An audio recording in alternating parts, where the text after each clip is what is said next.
One night, as the gates of the heavens were opening one by one on a journey beyond human comprehension, Prophet Muhammad was advancing on the path of Miraj. As he rose away from the troubles, oppressions, and injustices of the earth toward a divine closeness, he was suddenly surrounded by an indescribable fragrance. It was unlike any floral scent known on earth, nor did it resemble any familiar musk fragrance. His heart was soothed by that scent. He turned to Gabriel with curiosity.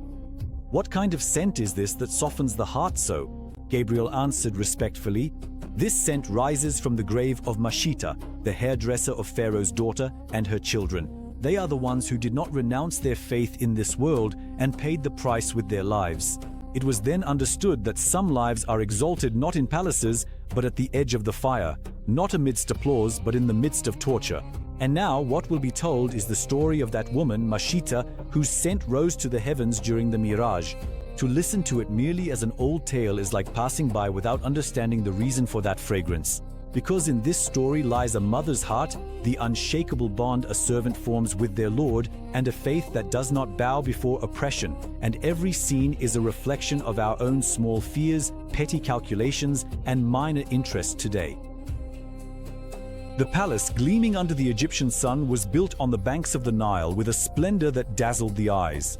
Marble columns, obelisks reaching toward the sky, and hieroglyphs carved into the walls all whispered a single sentence over and over again.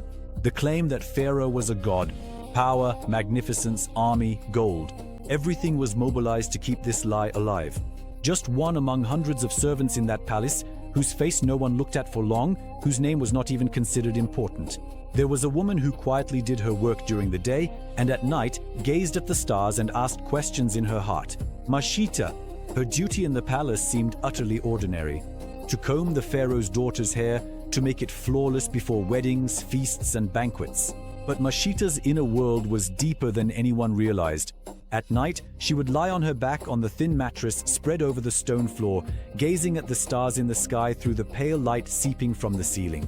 The silence of the stars always made her think of the same thing. If the Pharaoh is truly God, do these stars also listen to him? Does the rain fall at his command? Does the sun rise every morning at his will? Or is there an invisible Lord greater than the stars, the seas, and the hearts? She still remembered the words her mother had whispered in her ear years ago. "My daughter, remember, even if the Pharaoh thinks himself a god, above the sky there is a creator greater than these stars. People change, palaces fall, but he never disappears."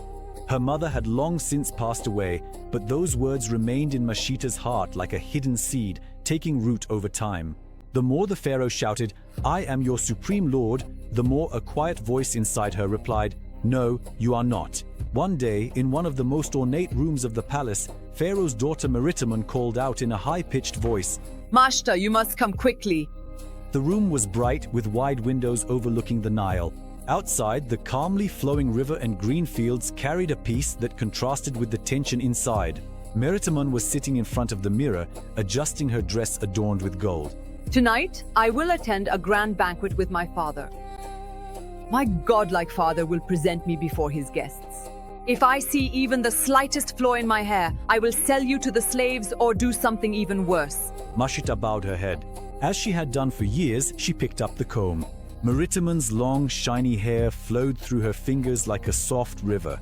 Every strand was meticulously smoothed, every curl carefully arranged. While Maritamon gazed admiringly at her reflection in the mirror, Mashita's mind wandered elsewhere. Her mother's voice, that invisible lord carried in the heart of the stars. At that very moment, the comb slipped from her fingers. It fell to the floor. It might have seemed like a small, ordinary mistake, but in that instant, Mashita experienced a great fracture inside her, like the sound of a door echoing in the hallway. As she bent down to pick up the comb, a word slipped from her lips so softly it was almost imperceptible. "Bismillah." "In the name of Allah." That word she had heard from her mother as a child, the one she would whisper to herself at the start of every task, the word that gave her heart reassurance. This single word seemed to leave an invisible echo in the room. Maritamon immediately turned her head. Her brows furrowed. A mixture of suspicion and anger appeared in her eyes. "What did you just say?" she asked. Her voice had turned icy. At that moment, Mashita could have lied. She could have said nothing at all. She could have claimed it was a slip of the tongue. That would have been the easy and safe way for her. but the faith she had nurtured in her heart for years no longer wished to be hidden. Even though her eyes were fixed on the ground, her voice was clear. I work in the name of Allah, my benevolent Lord and the Lord of your revered father. A deep silence filled the room. It was as if even the inscriptions carved into the palace walls declaring Pharaoh is God faded and trembled for a moment. What nonsense are you talking about? There is no God but my father. Who are you to speak of a Lord above him? Behind his anger, a growing fear was taking root inside him. Like every tyrant's greatest fear, that someone will come and say, "It's not you."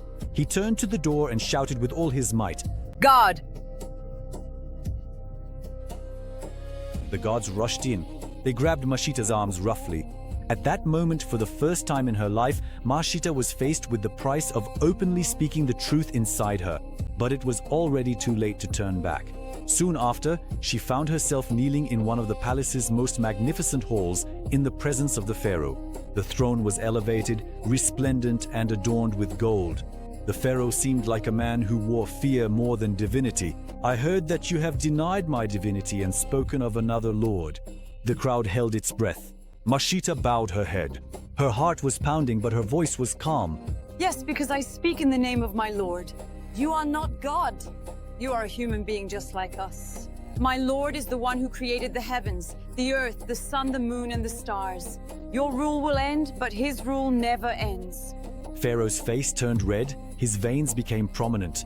He paused for a moment and took a deep breath, then asked in a cold tone, "Do you have children?" This question struck Mashita at the deepest wound in her heart. Her eyes filled with tears, but she tried to steady her voice. "Yes," she said, "I have 3 children." A cruel smile appeared on Pharaoh's lips. "Bring them here," he said. "Now I am giving you a choice. Either you accept me as your God, bow before me, and your children will live, or you insist on your faith, and watch all 3 of your children die before your eyes." In the palace courtyard, a large cauldron made of copper was prepared, heated by 6 blazing fires. The water inside was boiling furiously, and the steam rising from it spread around like a thin smoke reaching up to the sky. A crowd had gathered, some watching out of curiosity, some with fear, and others with a cruel sense of pleasure. Mashita stood by the edge of the cauldron, trying to stand tall despite her trembling legs. Beside her were her 2 children, eyes filled with tears but holding their mother's hand, and her 3rd child, still just a baby, in her arms. Pharaoh asked one last time, "Tell me, am I not your Lord?" This was not just a sentence. It was an offer written with the lives of her children. Inside her, storms raged between a mother's heart and her faith. For a moment she thought, maybe if I say yes now, I can repent later. At least my children would be saved. But then, her mother's voice rose up from within her like a memory of the future whose scent was sensed during the mirage. What lie, what fear, what compromise could protect you more than your Lord? She closed her eyes, took a deep breath, and these words spilled from her lips. No, my Lord is one. You are not God. Upon this, her first child was brought to the edge of the cauldron. The child's eyes were locked on his mother.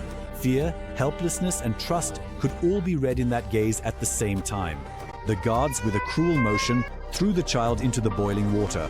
A scream followed by rising steam was more than any heart could bear. The second child clung to his mother's skirt, crying. He pleaded.